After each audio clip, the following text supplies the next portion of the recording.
Welcome to study zone PC की तरफ से सभी साथियों का प्रेम कुमार का प्यार भरा अभिवादन। दोस्तों, आज मैं 24 जनवरी 2022 डेली करंट अफेयर लेकर उपस्थित हूँ। सबसे पहले सबसे तेज जानकारी, नवीन क्वेश्चन को देखने के लिए आप स्टडी जोन पीसी को सब्सक्राइब करें। सब्सक्राइब का बटन रेड बटन है, रेड बटन पर क्लिक करें जिससे मेरे आने वाले तमाम वीडियो का नोटिफिकेशन मिल सके। फर्स्ट क्वेश्चन, इस बार गणतंत्र दिवस पर 16 पैदल दस्ते, 17 सैन्य बैंड और विभिन्न राज्यों, विभागों और सशस्त्र बलों की कितनी झांकियां हिस्सा लेंगी? दोस्तों, निम्न ऑप्शनों में ऑप्शन सी 25 इस प्रश्न का सही उत्तर है। भारतीय सेना ने शनिवार को एक बयान में कहा कि इस गणतंत्र दिवस परेड में 16 पैदल दस्ते, 17 सैन्य बैंड और विभिन्न राज्यों, विभागों और सशस्त्र बलों की 25 झांकियां हिस्सा लेंगी। वहीं इस वर्ष की परेड में 2 परमवीर चक्र और 1 अशोक चक्र पुरस्कार विजेता भी शामिल होंगे।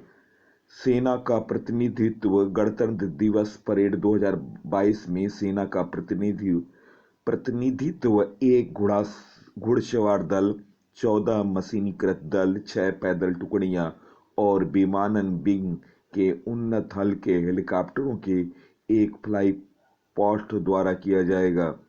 मशीनीकृत दल, बयान में कहा गया कि सेना के मशीनीकृत दल में एक PT-76 टैंक, एक Centurion tank, 2 MVT Arjun MKI tank, एक APC टोपस बख्तरबंद, एक 75/24 पैक हावित्जर द धनुष हावित्जर, एक PM सेंसफुल निर्माण प्रणाली, एक HT-16 इलेक्ट्रॉनिक युद्ध प्रणाली, 2 तरण शक्ति इलेक्ट्रॉनिक्स युद्ध प्रणाली, एक टाइगर कैट मिसाइल प्रणाली और 2 आकाश मिसाइल प्रणाली भी दल हिस्सा लेंगी। पैदल टुकड़ियां में भारतीय सेना की 6 पैदल टुकड़ियां, Rajput regiment, Assam regiment, Jammu Kashmir light infantry, Sikh light infantry,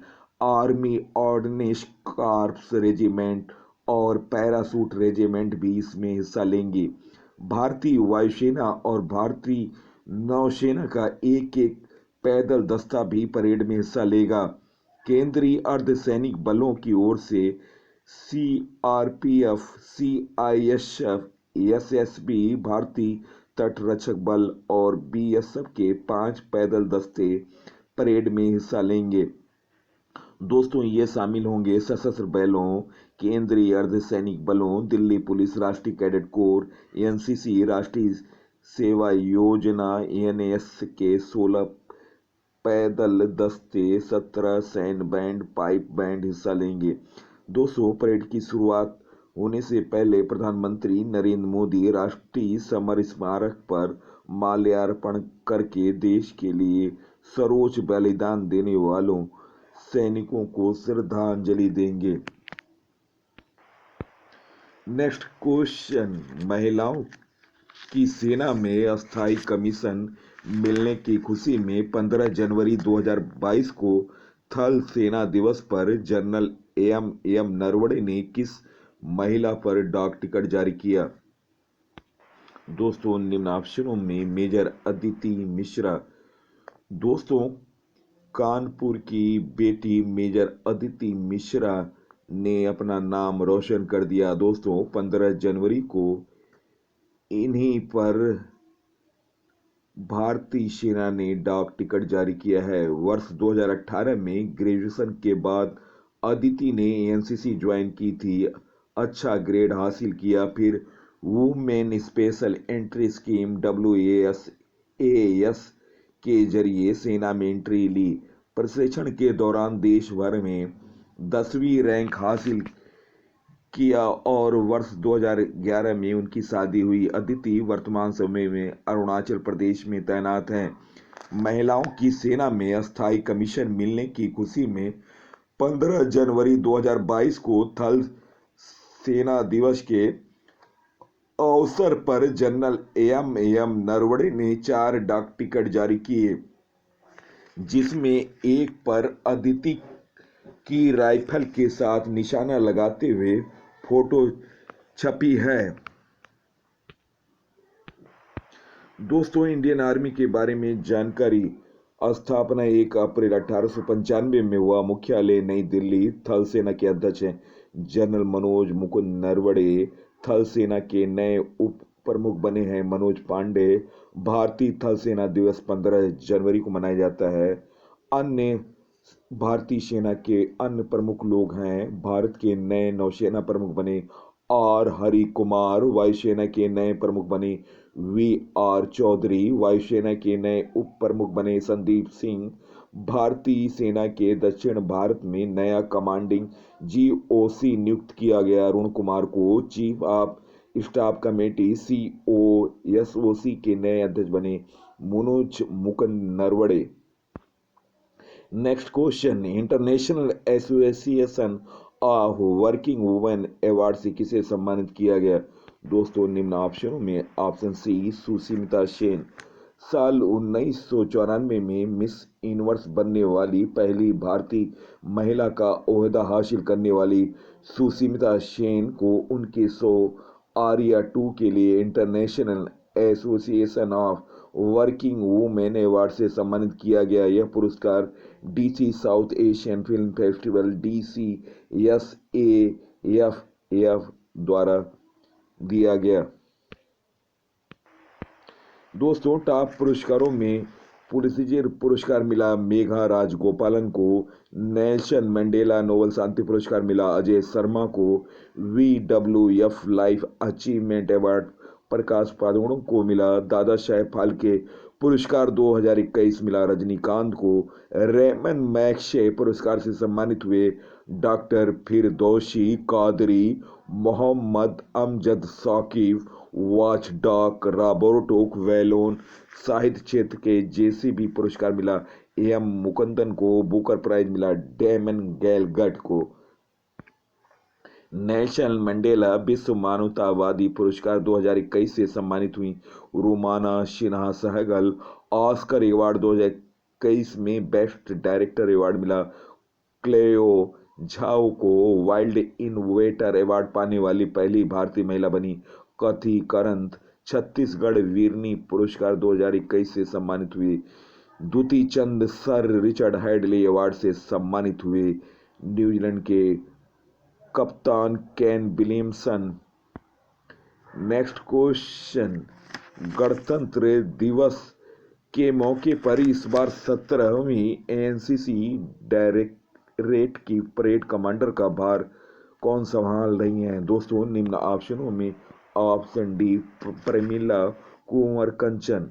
गणतंत्र दिवस मौके पर राजपथ पर होने वाली परेड में पूरे भारत से एनसीसी कैडेटों के 17 डायरेक्टरेट में से चयनित कैडेट गणतंत्र परेड में मार्च पास्ट करेंगे। इस बार 17वीं एनसीसी डायरेक्टरेट की परेड कमांड की परेड कमांडर का भार मैसूर की प्रमिला कुंवर संभाल रही हैं। यह मैसूर बेंगलुरु के लिए गौरव की बात है कि मैसूर की लड़की इस परेड का नेतृत्व कर रही है। प्रमिला कुमारी की लीडरशिप में एनसीसी कैडेटों की टुकड़ी 26 जनवरी पर राष्ट्रपति रामनाथ कोविंद को प्रधानमंत्री नरेंद्र मोदी को सलामी देंगी।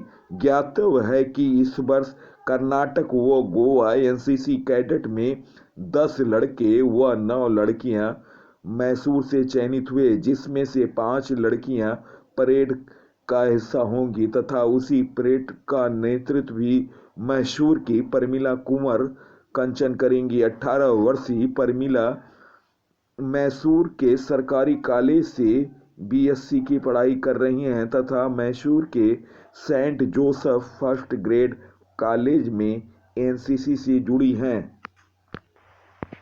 नेक्स्ट क्वेश्चन, खबरों में चर्चित पसंदीदा भजन अवॉइड विद मी किसके द्वारा लिखी हुई है? दोस्तों निम्न ऑप्शनों में ऑप्शन डी फ्रांसीसी लाइट।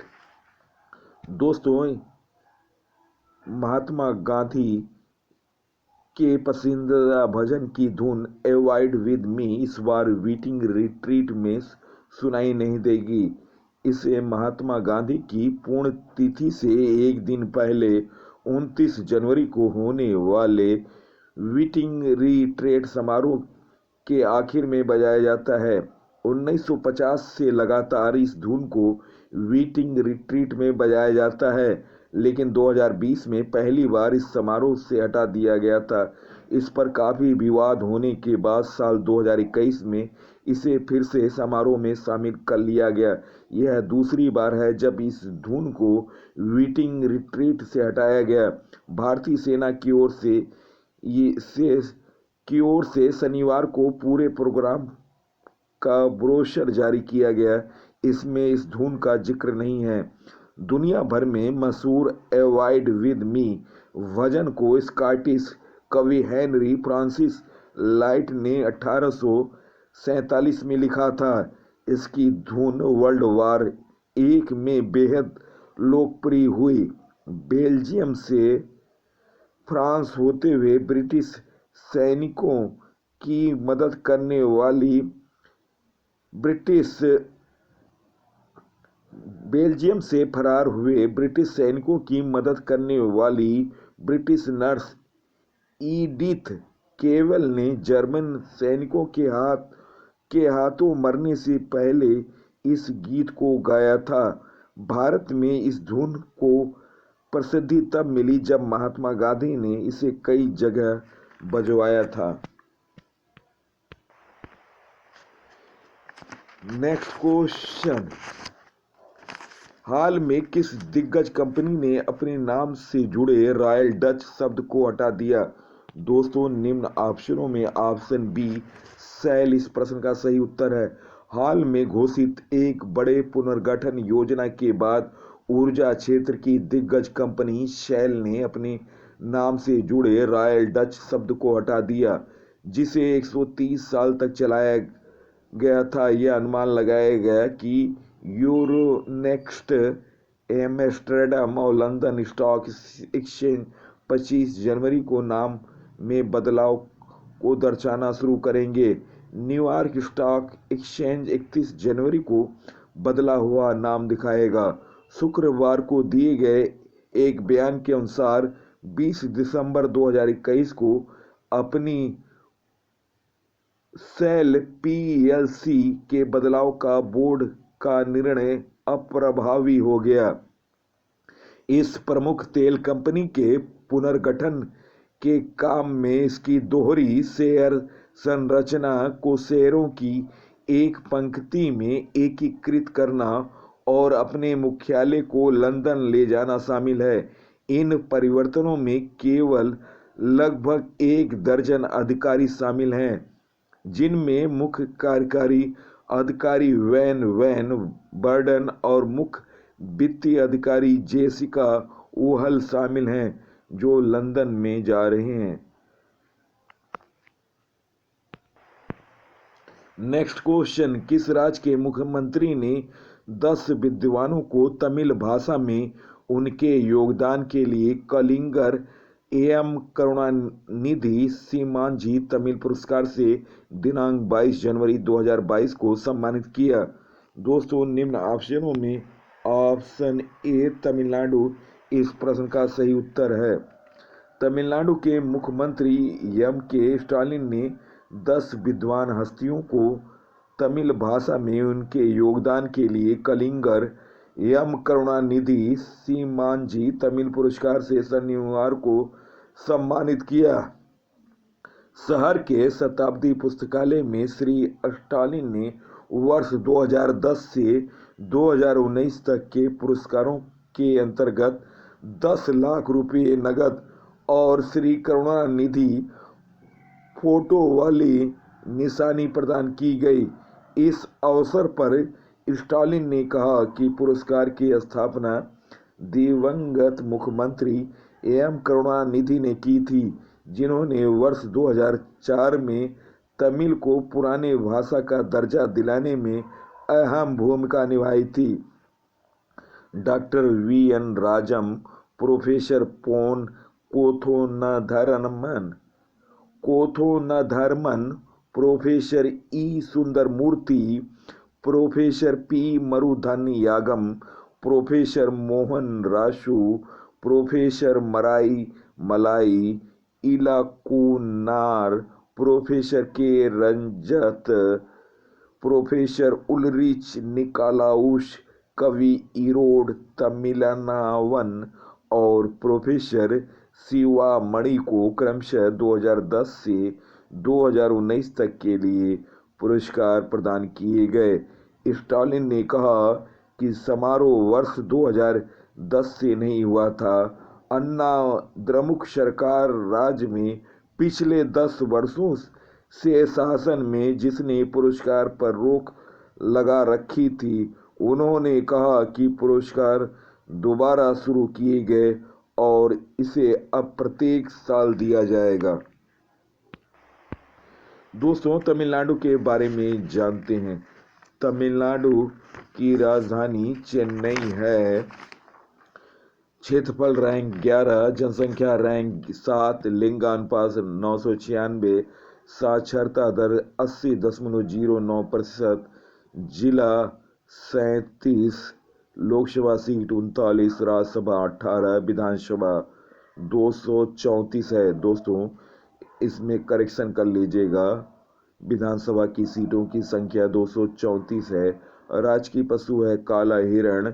राजकीय पक्षी पन्ना कबूतर है। दोस्तों, राजकीय फूल लिली है। राजकीय खेल कबड्डी है। शास्त्रीय नृत्य है भरतनाट्यम तथा कड़गट्टम। मुख्यमंत्री मुथुवेल करुणानिधि स्टालिन। गवर्नर हैं आर.एन. रवि। मुख्य न्यायाधीश हैं संजीव बनर्जी। और तमिलनाडु की सीमा 3 पड़ोसी राज्य से लगती है, केरल, कर्नाटक और आंध्र प्रदेश। नेशनल पार्क है gulf of Mannar national park, Indira Gandhi Annamalai national park तथा मधुमलाई नेशनल पार्क। डैम है ग्रैंड अनिकट कल्लानाई डैम तथा भवानी सागर डैम भवानी नदी पर है। Next question, Hindustan aeronautics (HAL) ने उन्नत हेलीकॉप्टर के लिए किस देश के साथ समझौता किया है? दोस्तों, निम्न ऑप्शनों में ऑप्शन डी मॉरिशस इस प्रश्न का सही उत्तर है। हिंदुस्तान एरोनॉटिक्स लिमिटेड ने द्वीप राष्ट्र के पुलिस बल के लिए एक उन्नत हेलीकॉप्टर ALHM के थर्ड के निर्यात के लिए मॉरिशस के साथ एक अनुबंध पर हस्ताक्षर किया गया है। इस हेलीकॉप्टर का इस्तेमाल मॉरिशस की पुलिस करेगी। दोस्तों, हिंदुस्तान एरोनॉटिक्स लिमिटेड की स्थापना 23 दिसंबर 1940 में की गई। HAL का full form Hindustan aeronautics limited, मुख्यालय बेंगलुरु कर्नाटक है। Chairman and MD R Madhavan. Next question, किस भारतीय रक्षा बल ने ऑपरेशन सर्द हवा को शुरू किया? दोस्तों, निम्न ऑप्शनों में ऑप्शन बी BSF इस प्रश्न का सही उत्तर है। बॉर्डर सिक्योरिटी फोर्स BSF ने ऑपरेशन सर्द हवा को शुरू किया। इस ऑपरेशन के तहत भारत ने पाकिस्तान बॉर्डर पर चौकसी बढ़ा दी और यह मुख्यतः राजस्थान के जैसलमेर क्षेत्रों में सक्रिय रहती है। ऑपरेशन सर्द हवा सर्दियों के दौरान, ऑपरेशन गर्म हवा गर्मियों के दौरान आयोजित किया जाता है। यह ऑपरेशन सीमाओं में घुसपैठ को नियंत्रित करने के लिए किए जाते हैं। BSF का फुल फॉर्म है बॉर्डर सिक्योरिटी फोर्स, सीमा सुरक्षा बल। स्थापना हुआ 1 दिसंबर 1965। मुख्यालय नई दिल्ली है। महानिदेशक हैं पंकज कुमार सिंह। मोटो है जीवन पर्यंत कर्तव्य। नेक्स्ट क्वेश्चन, भारत की पहली डिजिटल न्याय घड़ी किस राज्य के हाई कोर्ट में लगी? दोस्तों निम्न ऑप्शनों में ऑप्शन बी गुजरात इस प्रश्न का सही उत्तर है। गुजरात हाई कोर्ट न्याय घड़ी वाला देश का पहला राज्य बन गया जहां अदालत परिसर के भीतर एक बाहरी डिस्प्ले एलईडी दीवार होगी जो मामलों में निपटाने और लंबित मामलों आदि को प्रदर्शित करता है। दोस्तों भारत का पहला ग्रेन एटीएम बना गुरुग्राम। भारत का पहला रेबीज मुक्त होने वाला राज्य बना गोवा। 2022 में देश का पहला स्वदेशी विमान वाहक पोत बना INS विक्रांत। भारत का पहला उच्च न्यायालय बना गुजरात उच्च न्यायालय की अदालती कार्रवाई लाइव स्ट्रीमिंग होगी। Junior America open squash tournament 2022 में 15 वर्ष की लड़कियों के वर्ग का खिताब जीतने वाली पहली भारतीय महिला खिलाड़ी बनी अनाहत सिंह। दोस्तों गुजरात के बारे में जानते हैं। गुजरात की राजधानी गांधीनगर है। मुख्यमंत्री भूपेंद्र पटेल है। गवर्नर हैं आचार्य देवव्रत। मुख्य न्यायाधीश हैं अरविंद कुमार। लोकसभा सीट 26, राज्यसभा 11, विधानसभा सीट 182। गुजरात की समुद्री तट की रेखा सबसे लंबी है 1600 किलोमीटर। कर्क रेखा भारत के गुजरात से होकर निकलती है। कर्क रेखा भारत के 8 राज्यों से होकर निकलती है। गुजरात, राजस्थान, मध्य प्रदेश, छत्तीसगढ़, झारखंड, पश्चिम बंगाल, त्रिपुरा, मिजोरम। गुजरात का एक पड़ोसी देश से सीमा लगती है पाकिस्तान। गुजरात की सीमा 3 पड़ोसी राज्य से लगी है राजस्थान, मध्य प्रदेश और महाराष्ट्र। गुजरात के लोक नृत्य हैं डांडिया, भवई, टिप्पणी, पघर, गरबा। भारत की पहली लिथियम रिफाइनरी गुजरात में स्थापित किया गया। दुनिया की सबसे ऊंची मूर्ति स्टैचू ऑफ यूनिटी गुजरात के केवड़िया में स्थापित किया गया। नेक्स्ट क्वेश्चन, आईसीसी मेंस टी20 के टीम ऑफ द ईयर के कप्तान कौन बने? दोस्तों निम्न ऑप्शनों में ऑप्शन सी बाबर आजम इस प्रश्न का सही उत्तर है। पाकिस्तान कप्तान बाबर आजम को 2021 के लिए ICC men's T20 team of the year का कप्तान बनाया गया। ICC team of the year पुरुषों के क्रिकेट में 11 सर्वश्रेष्ठ खिलाड़ियों को शामिल करती है जिन्होंने एक कैलेंडर वर्ष में अपने प्रदर्शन से सभी को प्रभावित किया है, या तो बल्ले, गेंद या अपने हरफनमौला प्रदर्शन से। इस बार 11 टीम में किसी भी भारतीय पुरुष खिलाड़ी को जगह नहीं मिली है। नेक्स्ट क्वेश्चन, शेयर बाजार में धोखे से बचने के लिए साथी मोबाइल ऐप किसने लॉन्च किया? दोस्तों निम्न ऑप्शनों में ऑप्शन सी सेबी इस प्रश्न का सही उत्तर है। मोबाइल फोन के जरिए शेयर कारोबार के बढ़त चलने के बीच बाजार नियामक सेबी ने अपना मोबाइल ऐप साथ पेश किया है। इस पहल का मकसद निवेशकों को प्रतिभूति बाजार की बुनियादी बातों से अवगत कराना है। दोस्तों सेबी का full form security and exchange board of India, भारतीय प्रतिभूति और विनिमय बोर्ड। स्थापना हुआ 12 अप्रैल 1992।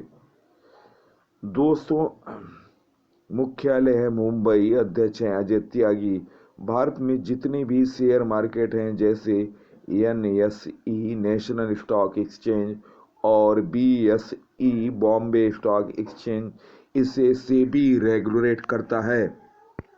नेक्स्ट क्वेश्चन, 21 जनवरी 2022 को त्रिपुरा, मणिपुर और मेघालय ने अपना कौन सा स्थापना दिवस मनाया? दोस्तों निम्न ऑप्शनों में ऑप्शन सी 50वां इस प्रश्न का सही उत्तर है।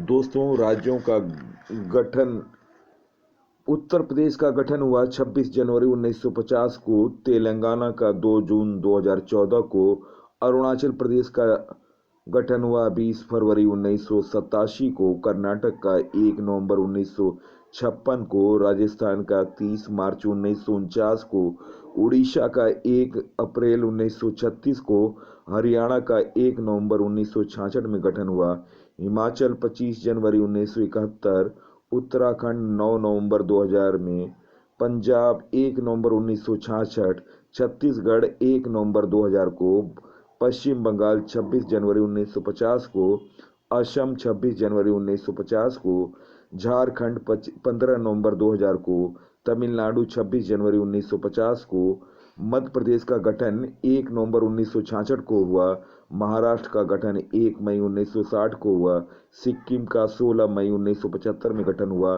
केरल का 1 नवंबर 1966 में हुआ, गुजरात का 1 मई 1960 में हुआ, आंध्र प्रदेश का गठन 1 नवंबर 1956 को हुआ, बिहार का गठन 22 मार्च 1912 को हुआ, त्रिपुरा का गठन 21 जनवरी 1972 को, मणिपुर का गठन 21 जनवरी 1972 को, मेघालय का गठन 21 जनवरी 1972 को। नेक्स्ट क्वेश्चन, हाल में किस प्रसिद्ध फुटबॉलर का निधन हो गया? दोस्तों निम्न ऑप्शनों में ऑप्शन सी सुभाष भौमिक। दोस्तों सुभाष भौमिक का 22 जनवरी 2022 को निधन हो गया। भारत के पूर्व दिग्गज फुटबॉलर और मशहूर कोच सुभाष भौमिक की लंबी बीमारी के बाद शनिवार 22 जनवरी 2022 को कोलकाता के एक अस्पताल में निधन हो गया। वह 72 वर्ष के थे।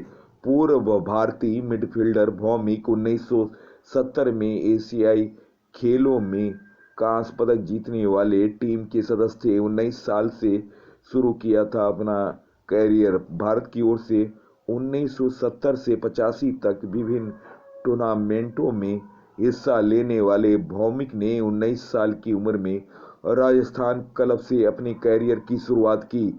इस राइट विंगर ने ड्रिबलिंग से अपने कौशल का बेहतरीन प्रदर्शन किया और एक दशक तक राष्ट्रीय फुटबॉल में दबदबा बनाए रखा।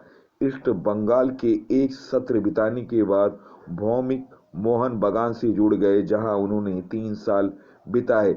इसके बाद वह फिर ईस्ट बंगाल से जुड़ गए। दोस्तों क्लब स्तर पर भौमिक ने क्लब स्तर पर अपने प्रदर्शन को और लोकप्रिय बनाया था और उन्हें 1975 में IAF शील्ड के फाइनल में ईस्ट बंगाल को मोहन बगान पर 5-0 से जीत में अहम भूमिका निभाई। 1970 में एशियाई खेलों की कांस्य विजेता टीम में शामिल थे। दोस्तों 69 मैचों में सुभाष भौमिक ने भारत का प्रतिनिधित्व किया और 50 गोल किए। 1974 एशियाई खेलों में भारत का प्रतिनिधित्व किया था। 1971 में मड्रेका कप में फिलीपींस के खिलाफ उन्होंने बेहतरीन हैट्रिक किया था। ईस्ट बंगाल मोहन बगान की तरफ से 165 गोल किए। घरेलू स्तर पर 1968, 1969, 1970, 71, 72, दोस्तों 1973 में कप्तान की भूमिका और 1975 में संतोष ट्रॉफी में बंगाल का प्रतिनिधित्व किया। 2017 में उन्होंने East Bengal lifetime achievement से सम्मानित किया गया। दोस्तों वीडियो देखने पर बहुत बहुत धन्यवाद। सबसे पहले सबसे तेज जानकारी के लिए आप स्टडी जोन पीसी को सब्सक्राइब करें। सब्सक्राइब का बटन रेड बटन है, रेड बटन पर क्लिक करें जिससे मेरे आने वाले तमाम वीडियो का नोटिफिकेशन मिल सके। नमस्कार, धन्यवाद।